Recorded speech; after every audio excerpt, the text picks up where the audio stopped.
Pozdravljeni. V tem posnetku si bomo pogledali CAPM ali po angliško Capital Asset Pricing Model, ki mu lahko po slovensko rečemo model določanja zahtevane donosnosti naložb lastniškega kapitala ali krajše model določanja zahtevane donosnosti lastniškega kapitala. Z modelom CAPM torej izračunamo zahtevane donosnosti posameznih naložb. Po angliško, kot rečeno, se modelu reče Capital Asset Pricing Model in iz tega poimenovanja izhaja kratica CAPM. Formula, s katero izračunamo zahtevano donosnost po modelu CAPM, je sledeča. ER oziroma Expected Return ali zahtevana donosnost je enaka RF oziroma Risk Free, torej donosnosti za netvegane naložbe, plus beta krat RM. RM je pričakovana stopnja donosnosti tržnega portfelja, oziroma po angliško Average Expected Rate of Return on the Market. Gre za portfelj, v katerem imamo vključene investicije iz celotnega trga. Minus RF, torej netvegani donosnosti. RM minus RF prikazuje tržno premijo za tveganje, Market Risk Premium, beta predstavlja stopnjo sistematičnega tveganja posamezne naložbe. RF oziroma Risk Free Rate, torej netvegano stopnjo donosa, ponavadi določimo glede na stopnjo donosa na državne obveznice. Za te namreč v splošnem velja, da je verjetnost, da bo prišlo do defaulta oziroma verjetnost, da država ne bo poplačala obveznosti, ki jih ima iz posameznih obveznic, de facto enaka nič. Zato rečemo, da je naložba netvegana. Tržna premija za tveganje predstavlja razliko med zahtevano donosnostjo portfelja, ki je vložen v celotno gospodarstvo, torej v vse delnice na trgu in ne zgolj v posamezne delnice, oziroma v delnice zgolj posameznega podjetja, ter netvegano stopnjo donosnosti. Premija tako predstavlja kompenzacijo za tveganje celotnega trga. Beta predstavlja stopnjo sistematičnega tveganja posamezne naložbe.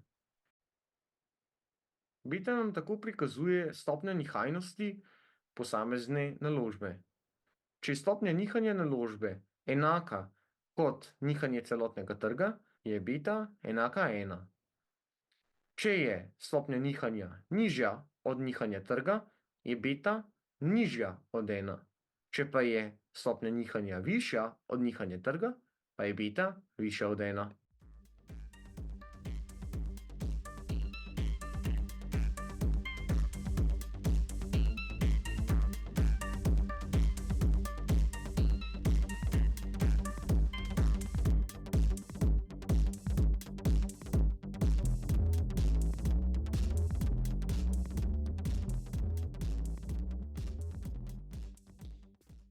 CAPM predvideva, da ima posamezen investitor razpršen portfelj investicij.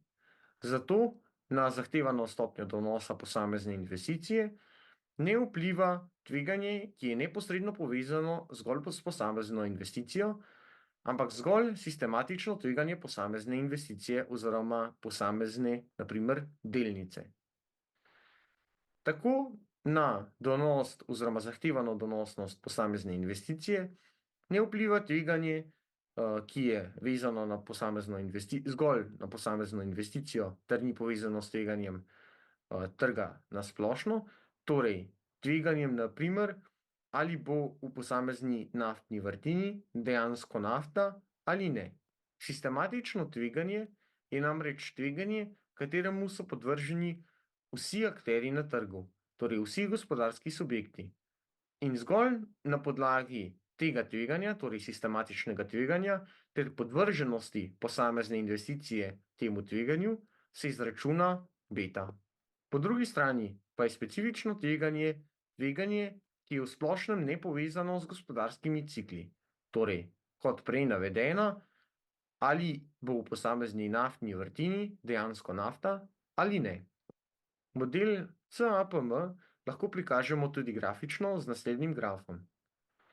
Na horizontalni osi je prikazana beta oziroma stopnja sistematičnega tveganja, na vertikalni osi pa je predstavljena stopnja zahtevane donosnosti. Če je investicija netvegana oziroma je stopnja tveganja oziroma stopnja nihajnosti enaka nič, je za posamezno investicijo zahtevana stopnja donosnosti enaka RF oziroma risk-free rate.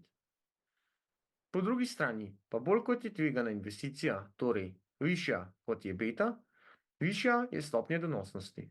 Ko imamo beta je enako 1, višina na vertikalni osi predstavlja RM, torej zahtevano stopnjo donosnosti tržnega portfelja.